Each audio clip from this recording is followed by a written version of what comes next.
You might have heard ostriches bury their heads in sand to ignore danger or pretend that it doesn't exist. That's something that has interested me, but of course, that is a myth. However, we humans do something like that. There is this financial bias called the ostrich effect. It is when people avoid seeing negative financial information like financial bills because they're worried of how far behind they are in payments. Of course, negativity is hard to hear, but we need to hear some negative things sometimes because negative things happen in reality and they are necessary to make the needed changes and act accordingly. Like, hearing criticism is hard. It does not feel very nice to hear, but it is important for improvement. Like, hearing a friend tell you a problem they see on you might be useful for you to go and improve. Now, I'm not talking about the person who points every single possible error in you. I'm just saying it's important to know and look at the problems you have other than just only hearing prayers. I think being ready to face the things that you find dreadful, scary, and uncomfortable is important. Basically, the cliche of stepping out of your comfort zone. If you do the things and face the things out of your comfort zone, the things you get comfortable with will increase. Your comfort zone will increase, and you will grow and expand yourself. Another thing is when you have a bad thought, you don't want to think of it. You try and keep the thought away from your mind, running away from that thought, but it just keeps popping up, and that's annoying. Now, on a more extreme level, people with trauma and PTSD face this at a much extreme level. However, counterintuitively, the therapy done to cure this is to make the patient to hold their traumatic experience or the traumatic image in their mind for as long as possible. And what this does is they start to think about that traumatic thought lesser and lesser because your mind starts to process that thought. However, if you keep running away from thinking about that bad thought, that traumatic experience, it just keeps coming back to your mind to get your mind to process it.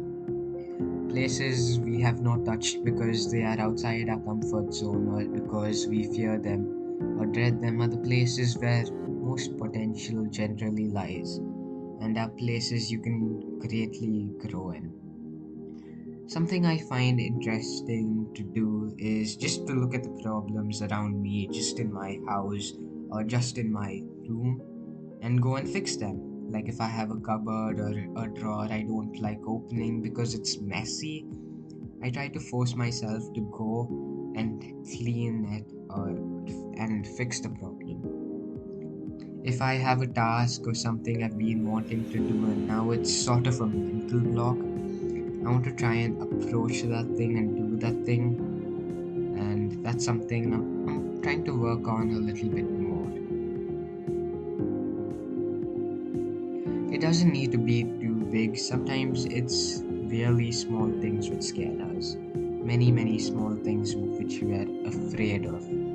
One such thing which comes to my mind was I found cold showers extremely uncomfortable. So that's something I tried to get myself to do a bit more.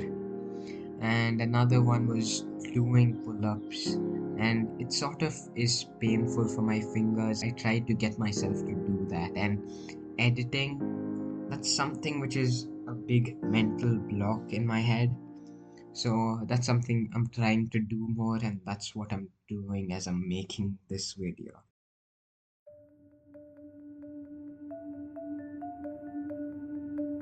In a book called The Confidence Code, it says, and I quote, "Confidence is what turns our thoughts into action." We could also think of this as a maths or chemical formula.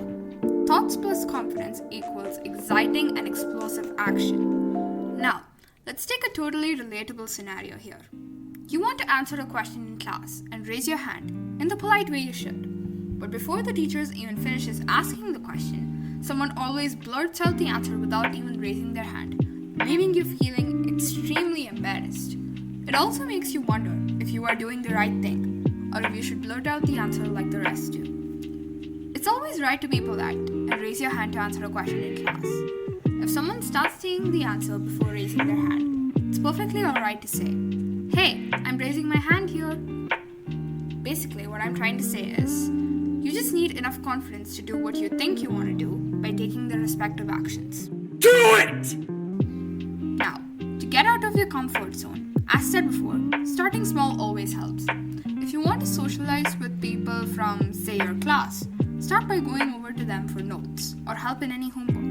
Eventually, you could start talking to them about themselves and find a topic that they're interested in. Before you know it, you will have made a new friend. Remember, this is just an example. The way you want to approach interacting with people is totally up to you. That's it. Bye.